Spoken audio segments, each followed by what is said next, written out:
इनकी मौतें हो रही हैं, इतनी ज़बरदस्त मौतें हो रही हैं और आप अभी तक हमारी बातों को संज्ञान में नहीं ले रहे, तो ये आपकी सबसे बड़ी उदासीनता है। आपकी सबसे बड़ी हार इसी में हमें दिखाई दे रही है कि आपके सामने 4-4 हज़ार रुपये में हम काम कर रहे हैं, हमें पीएफ की राशि नहीं दी जा रही है, हमें हाइक अलाउंस नहीं मिलता है, कोई भी मिनिमम वेजेज, कोई भी श्रमिक कानून है उसकी पालना अभी तक किसी भी प्रकार की इस विभाग में नहीं हो रही है। तो माननीय सीएम साहब को मैं बोलूँगा कि हमें मजबूरन अभी ये आमरण अनशन की जो है घोषणा करनी पड़ी, मजबूरन हमें अनिश्चितकालीन समय के लिए बैठना पड़ा, क्योंकि हम नहीं बैठते तो आप हमारी मांगे मानने वाले नहीं थे। अगर आपको मांगे माननी होती तो 20 तारीख को सरकारी कर्मचारियों की घोषणा करने की बजाय पहले हमारी घोषणा करते, उसके बाद में सरकारी कर्मचारी की घोषणा करते।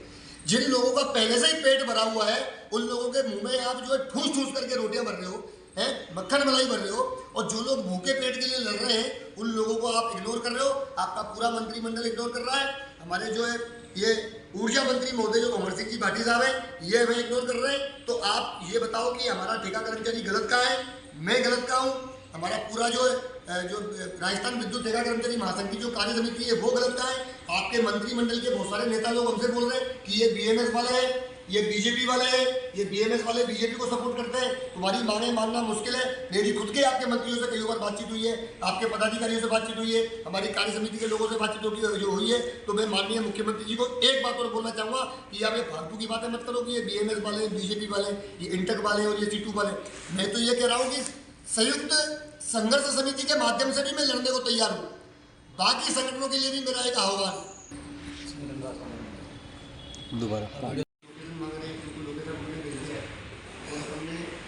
सामूहिक अवकाश की जो छुट्टी है, कुछ लोग अपने अपने जिलों में सामूहिक अवकाश की छुट्टी लिख रहे हैं। अभी तक हम लोग यहाँ पे क्यों नहीं आता है जगह कि एक तो रहने की व्यवस्था हमारी नहीं हुई। हमने खूब भागादौड़ी करी, प्रशासन के पास भी गए, कभी प्रशासन ने बोला कि भाई कल 1 बजे तक आपको परमिशन नहीं दी। फिर बाद में प्रशासन ने कहा कि नहीं भाई अब तो जो सीएम साहब की आज गई है और हम लोग परमिशन आपको नहीं दे सकते। देखो वो भी प्रशासन में जो काम करते हैं वो भी तरह के कर्मचारी अपनी अपनी नौकरी का खतरा सभी को होता है। हम जो ठीक है साहब जैसी है वैसी भी व्यवस्था करके हम सभी भाइयों ने कुछ व्यवस्था बनने कुछ पैसे की कर ली थी। तो शाम को कुछ लड़के बोलने लगे कि नहीं यार भाई साहब जगह ही किराए पे ले लेते, फोन करके बोले जगह किराए पे ले लेते हैं आप, हम तो पैसे आपको डाल दिए थे, 1-2 दिन के पैसे तो आपके पास में आ ही गए, ऐसे लोगों ने बोला। तो भाई फिर मैंने भी सोचा कि भाई अब जो क्या है अब तो अगर 1-2 घंटे लेट हो गए तो मालूम पड़ रहा है कि लड़के फिर माथे जाएंगे। तो मैंने क्या तुरंत 45,000 रुपये में ये जो क्या नाम है इसका वृंदावन धाम करके इस जगह का नाम है, तो दादी का फाटक बोलते हैं ना, दादी का फाटक करके हमने जो इस जगह पे बात करी हुई 11-12 किलोमीटर में राकेश जी और जिससे हम कुछ लड़के भागे आए और उनको पेमेंट किया। इंडोमेंट 1 दिन का पेमेंट हमने इनको किया है। फिर पेमेंट करने के बाद में 2 घंटे बाद फ़ोन आया वहाँ कार्यालय से कि भाई जगह की व्यवस्था होगी और हमें परमिशन मिल गई। तो ये सबसे बड़ी बात है मेरे लिए, परमिशन प्रशासन ने हमें दी। तो वो परमिशन हमें जो आज से मिल रही थी तो हमने बोला जगह तो हमने ले ली 1 दिन के लिए, तो वो परमिशन हमने अब कल से करा दी उनकी। तो 28 तारीख से अनिश्चितकालीन समय के लिए हमारे पास में परमिशन है। और वैसे भी आचार संहिता तक अगर सरकार हमारी बात नहीं मानती है तो उठना तो हमें वैसे भी पड़ेगी, क्योंकि आचार संहिता के बाद तो फिर क्या है, कोई प्रशासनिक काम तो होगा नहीं।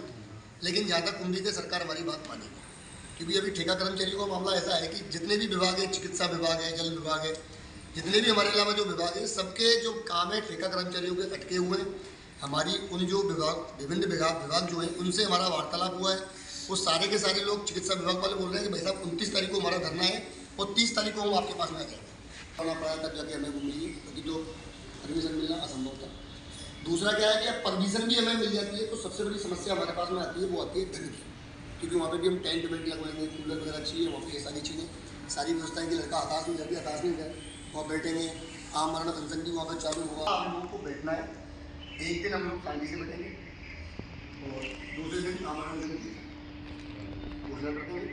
सामूहिक अवकाश की घोषणा भी कर दी है सब अपने ठेकेदार। तो मैं उन ठेकेदार भाइयों को इस मंच के इस पवित्र आंदोलन के माध्यम से, ये जो हमारे ठेकेदार लोग जो हैं, ठेकेदार भाई जो हमारे प्रदेश में हैं, जो जीएसएस में, एफआरटी में या कॉल सेंटर में जितने भी जो ठेकेदार भाई लोग जो हैं, मैं उनको इस पवित्र आंदोलन के मंच से हाथ जोड़कर उन ठेकेदार भाइयों से मैं निवेदन करूंगा कि देखो हम ठेका कर्मियों की आपसे किसी भी प्रकार की कोई लड़ाई नहीं, ना तो हम आपके विरोध में हैं, ना आपके विरुद्ध हैं, और ना ही आपके विरोध में हम चल रहे हैं कि हमारी लड़ाई आपसे है ही नहीं। जब हमारी आपसे कोई लड़ाई नहीं है तो फालतू में आप हमें क्यों परेशान कर रहे हैं? जो भी हमारा ठेका कर्मचारी भाई है वो डिमांड कर रहा है, अपनी सरकार से कर रहा है। सरकार हमारी है, सीएम साहब है। सीएम साहब कोई कांग्रेस वालों ने खरीद नहीं रखे, सीएम साहब सबके होते हैं, सीएम साहब सबके, वो हमारे प्रदेश के प्रधान हैं। उनसे हमारी मांगे मांगने का अधिकार हमारा है, हम उनसे अपनी मांगे मांग रहे हैं। कि साहब देखो ऐसा है कि हमारी जो वाजिब मांगे हैं, कोई गलत नहीं है। 4-4 हज़ार 3-3 हज़ार में जो काम कर रहा है भाई, देखो आपका ये मोबाइल जो है इसको साइलेंट कर दो, या फिर जो है उनसे मैं कह रहा हूँ कि भाई ये जो मामला है बड़ा गंभीर मामला है, बड़ा पेचीदा मामला है। परसों भी हमारे 2 कर्मचारी भाई शहीद हुए, उससे पहले भी 2 कर्मचारी भाई शहीद हुए। टोंक के अंदर एक कर्मचारी भाई का कर्द के द्वारा उसका पाँव कट गया नीचे से। हम जाने कैसे कैसे उनके लिए सहायता राशि इकट्ठी कर करके हम उनका इलाज कराने की कोशिश कर रहे हैं। तो एक ठेकेदार भाइयों को तो ये करना चाहिए कि जो हमारे कर्मचारी भाइयों के साथ में इतना बुरा और खतरनाक वार्तालाप हो रहा है, आप खुद हमारे साथ धरने पे बैठ जाओ, हम आपका स्वागत करेंगे। ठेकेदार भाई जो है, आप खुद हमारे साथ धरने पे बैठो, हमारा सपोर्ट करो, हम जिंदगी भर आपको नहीं भूलेंगे। आप तो कहीं पे भी कोई सा भी ठेका ले लोगे, कोई भी जो है मतलब जो करके अपना काम कर लोगे, लेकिन हमारा कर्मचारी कहाँ जाएगा? जिस विभाग में 15-15, 20-20 साल से हमारा कर्मचारी काम कर रहा है। हमारी लड़ाई सरकार से है, सरकार हमारी है, सीएम साहब हमारे हैं। हम उनसे आज कुछ भी बोल रहे हैं, बुरा बोल रहे हैं, भला बोल रहे हैं, वो बोलना हमारी मजबूरी है। मैं सीएम साहब को भी इस वीडियो के माध्यम से बोलना चाहूँगा कि ये हमारी मजबूरी है। इसको अगर आप अन्यथा ले रहे हैं तो गलत ले रहे हैं, क्योंकि आपको भी ये चीज़ें पता है और आपके पास में कई बार ज्ञापन पहुंच चुका है। 200 के 200 विधायक महोदय हमारे पूरे प्रदेश में, उनके माध्यम से भी ज्ञापन आपके पास में पहुंचा है। आपके खुद के पास में हमारे ठेका कर्मचारी भाइयों ने, जिलेवाई पदाधिकारियों ने खुद को आपको ज्ञापन अपने हाथों से दिया है। एक एक कर्मचारी का नाम भी बता दूंगा जिनसे आपने वार्तालाप किया है।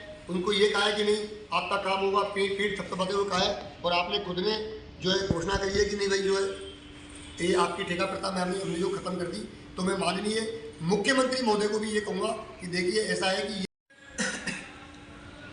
और सभी ठेका कर्मचारी भाइयों से मैं निवेदन करूँगा कि हम लोग आज धरने पर बैठ चुके हैं। धरने पर तो हम कल ही बैठ चुके थे, लेकिन वो बैठने की प्रक्रिया है वो आज से हमारी चालू हो चुकी है, जगह जगह की व्यवस्था हो गई है।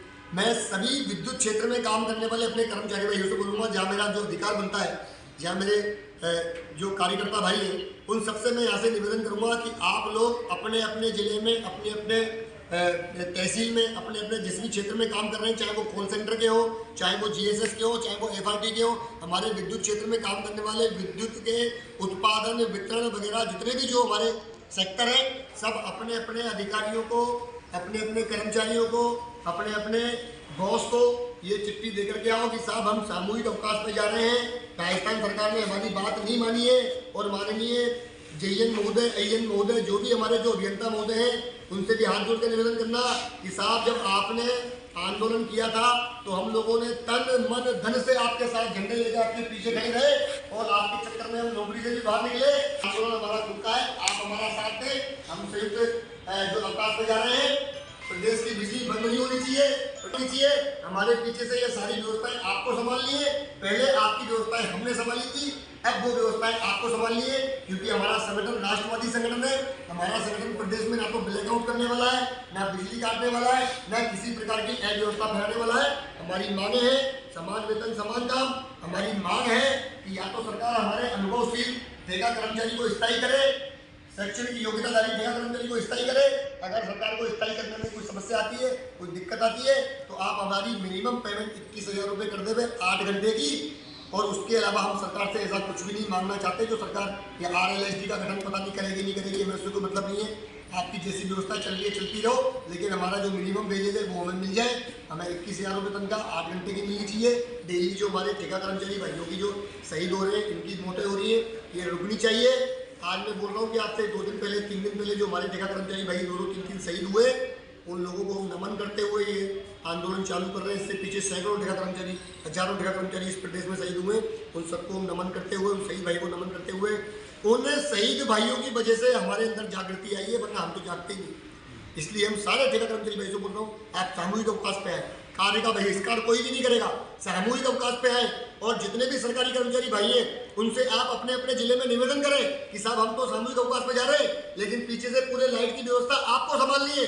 हो सकता है आपको समस्याओं का सामना करना पड़े, क्योंकि हम जब विशाल संख्या में यहाँ बैठ जाएंगे, पूरा ठेका कर्मचारी यहाँ बैठ जाएगा, तो आपको मेहनत करनी पड़ेगी। आज तक हमने आपकी सेवा करी, आज तक आपने जो कहा हमने सारी बातें मानी। आप कूलर पंखे की हवा में सोते थे, हम आपका काम करते थे, लेकिन आज हम हम हवा में सोने नहीं जा रहे हैं, हम मरण अनशन करने जा रहे हैं, सरकार से अपना अधिकार प्राप्त करने जा रहे हैं। आप थोड़ा कूलर पंखा छोड़ देना, इस प्रदेश की बिजली की व्यवस्था नहीं बिगड़नी चाहिए। भारत माता की जय।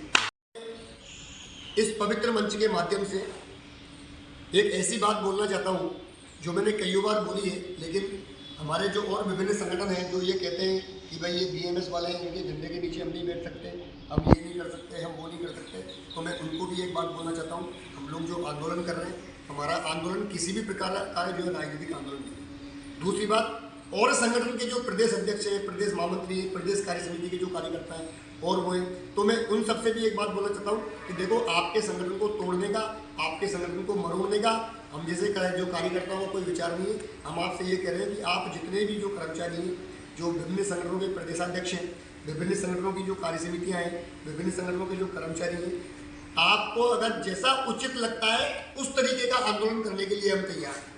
आपको लगता है कि ये बीएमएस वाले झंडे लेकर के बैठ जाते हैं, इनके झंडे के नीचे हम लोग नहीं बैठेंगे, तो मैं आपसे कह रहा हूँ कि आप अपने झंडे में लेके आ जाओ, आप अपने झंडे में लेके आ जाओ। एक बार नई शुरुआत करते हैं और सब सही रूप से हम लोग जो बैठते हैं। अगर आपको लगता है कि भाई झंडे झंडे हमें नहीं लगाने, तो मैं आपसे कह रहा हूँ, राजस्थान विद्युत ठेका कर्मचारी महासंघ का प्रदेश अध्यक्ष होने के नाते से कह रहा हूँ, मेरी ये कार्य समिति यहाँ बैठी है प्रदेश की, इनके माध्यम से भी मैं कह रहा हूँ, इन लोगों ने भी ये डिसाइड किया है, हमने पहले भी कर लिया था और मैं आज भी कह रहा हूँ, मैं मेरे झंडे डंडे मेरे कार्यालय में रख के आ जाऊंगा, आप अपने झंडे डंडे अपने कार्यालय में रख के आ जाओ। एक बार ये न्याय की हक की लड़ाई में एक बार एक राजस्थान का विद्युत ठेका कर्मचारी होकर के लड़ो,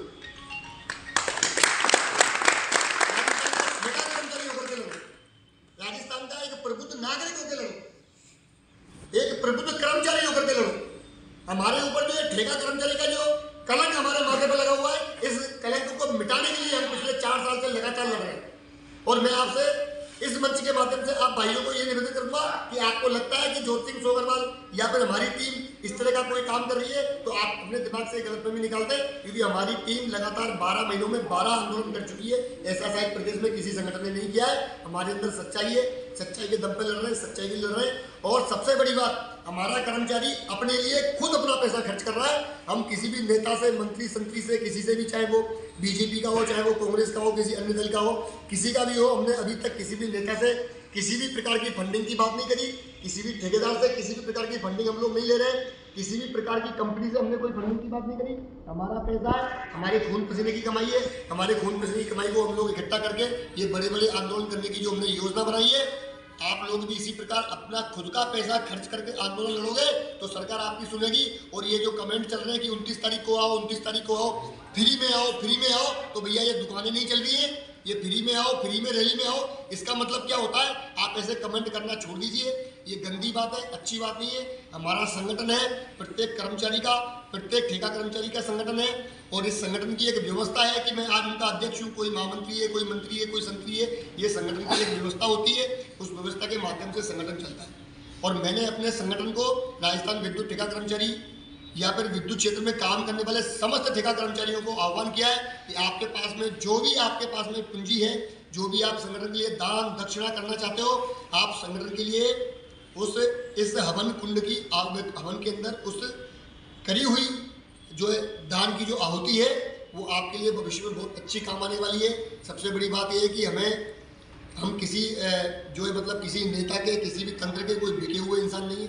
हम अपने दम पे लड़ रहे हैं, अपना खुद का पैसा खर्च कर रहे हैं, अपना खुद का पेट का है जो काट के खर्च कर रहे हैं। 1 महीने की सैलरी भी हमें खर्च करनी पड़ी, जो हम करेंगे। इस प्रकार से हम लोगों ने पूरी रणनीति बना करके कूदे। और अन्य संगठन के जो कर्मचारी भाई हैं, मैं उनसे भी कहूँगा कि आप भी अपना खुद फंड इकट्ठा करके ये युद्ध लड़ो, तो हमें सफलता मिलेगी।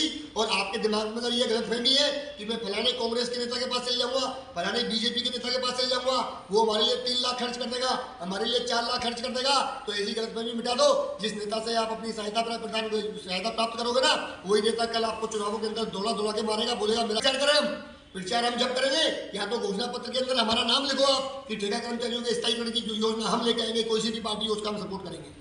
या फिर हमारी ये वर्तमान सरकार हमारी ठेका प्रथा अभी खत्म करे। मैं खुद बोलता हूँ संयुक्त मंच अगर हमारा बनता है तो उनके लिए भाग के हम प्रचार करेंगे। या फिर ये मुख्यमंत्री की जो हमारी बात काटते हैं, तो मैं ये भी कहता हूँ कि जोत सिंह सोगरवाल इस मंच से उठने के बाद में अपने घर तब जाएगा जब चुनाव संपन्न हो जाएंगे और इस मुख्यमंत्री को हम यहाँ पे हरा करके मानेंगे, तब जाकर के हमारा कर्मचारी ऐसे मानेगा। जय भवानी, भारत माता की जय। हमारा संगठन